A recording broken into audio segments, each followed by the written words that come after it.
अभी जब आप रैली कर रहे थे जमुई के सिकंदरा में, वहां पर आपकी रैली के बाद मैंने कुछ युवाओं से बातचीत की।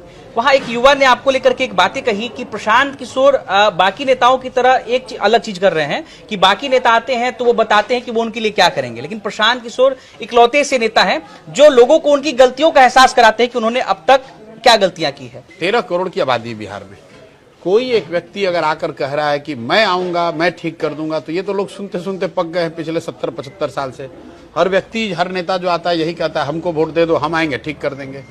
हमें आपको कहीं ना कहीं ये स्वीकार करना होगा कि 13 करोड़ की इस आबादी वाले राज्य में कोई एक व्यक्ति, कोई एक दल इसको नहीं सुधार सकता है। जब तक लोग खुद नहीं सुधरेंगे, लोग अपने बच्चों के लिए खुद उनका जीवन सुधारने के लिए प्रयास नहीं करेंगे, उनके पढ़ाई और रोजगार के लिए वोट नहीं देंगे, तब तक सुधार नहीं हो सकता है। कैसे सुधार होगा? अगर आप बालू माफिया को, शराब माफिया को वोट देकर राजा बनाइएगा तो स्वाभाविक है कि जो भ्रष्ट है, जो माफिया है, वो अगर कुर्सी पर बैठेगा तो आपके बच्चों की पढ़ाई की चिंता तो करेगा नहीं, वो तो बिहार में भ्रष्टाचार ही करेगा।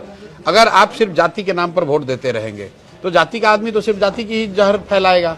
अगर आप हिंदू मुसलमान के नाम पर वोट देंगे तो वो आदमी तो सिर्फ धार्मिक उन्माद फैलाएगा। जो मैं जाकर लोगों को बता रहा हूँ और जो आपने सुना भी होगा सभा में, क्या कहता हूँ कि भाई ये बताओ कि तुम्हारे बच्चों के लिए पढ़ाई रोजगार होना चाहिए कि नहीं? तो हर आदमी कहता है होना चाहिए, चाहे आप अगड़े हैं, पिछड़े हैं, गरीब हैं, अमीर है, महिला है, पुरुष है, जो खुद अनपढ़ है वो भी कहता है नहीं भैया पढ़ाई रोजगार तो होना चाहिए।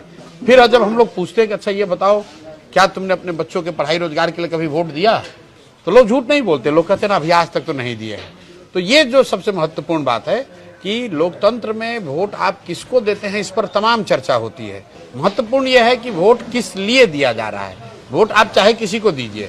मैं बिहार के नजरिए से भी लोगों को बताता हूँ कि इसी बिहार में लोग 5 किलो अनाज के लिए वोट दिए हैं तो 4 किलो अनाज मिल रहा है।